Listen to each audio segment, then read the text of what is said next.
Alrighty folks, so we're going to tackle another repair, something simple. XS Max that came in. I already got the front pulled. Wasn't pulling power, it was going through a reboot. No obvious signs of liquid damage, but one of the most common issues is with the 10 series, even all the way up to even to the 11. So you get your earpiece speaker right here. You get moisture or whatnot that gets through there, whether you accidentally go swimming with it, or you do go swimming with it, or you use the bathroom in the shower, anything else like that. What happens is it creates condensation internally on the inside of the phone. Sorry about the background noise. I got the laser machine running right now. And what happens is basically when you get this under the microscope, so that's your noise cancellation microphone right there, upper noise cancellation microphone on the front FCC, and then you have the front IR filters, which are inside here. That's the ambient light sensors that work alongside this, and then your Face ID flood sensor, which is this one right here. And as you can see, right on the edge, see all that white stuff right there? That's corrosion. So because there is a primary voltage line that runs to this, it will cause your iPhone to either stay stuck on the Apple logo, boot cycle, where it pre-boots but won't post-boot, so it just keeps on going over and over and over again, just cycling on the Apple logo. I have had some customers in the past basically try to restore the device, and when they go to restore the device, it throws out error code 4013.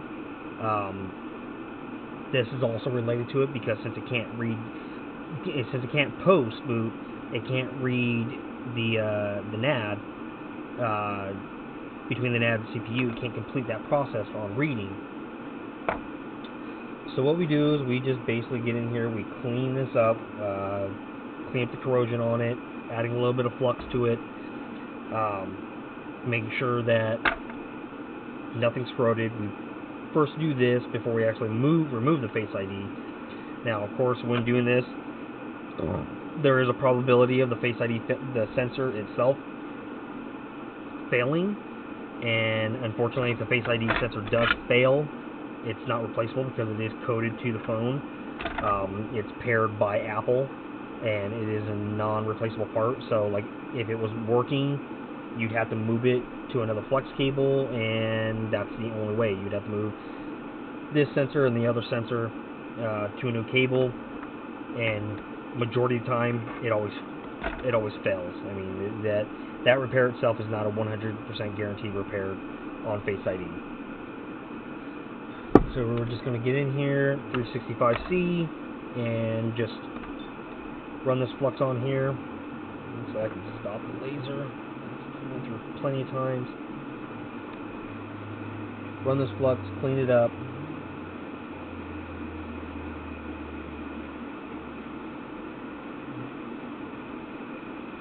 And basically, we're just heating this up just to do that. See how that sensor slightly moved, and we'll let it cool off.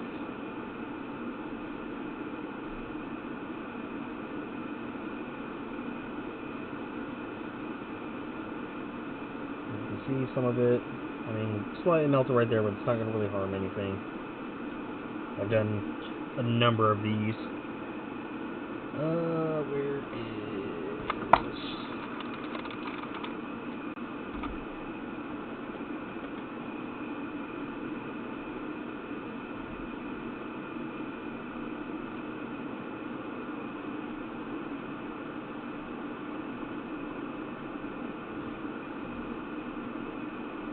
So, I mean, it's not really the end of the world if you lose your Face ID sensor. I mean, yeah, it sucks because you have to use your code every single time, but that is the unfortunate when these sensors fail. When it's coded by Apple, can't really do anything about that. And yeah, there's some videos that claim to do this and do that. No, it's just like we just got an announcement of a new machine. that was released that says Face ID fix, and it's not a Face ID fix. It's just basically for testing.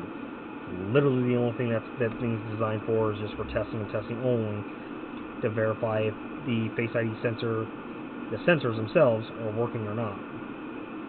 It's a nice tool to have, but I mean, visual assessment is your best bet. So let's get that cleaned up.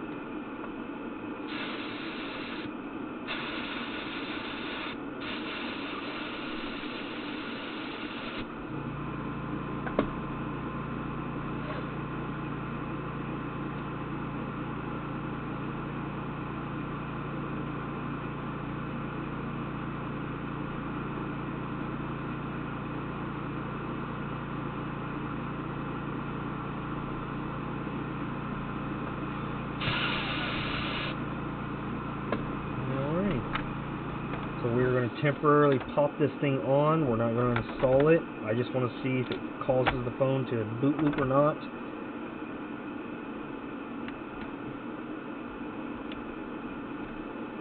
And if it works, all we have to do is just put it back together. Then we will retest the Face ID to see if the Face ID is retaining or not.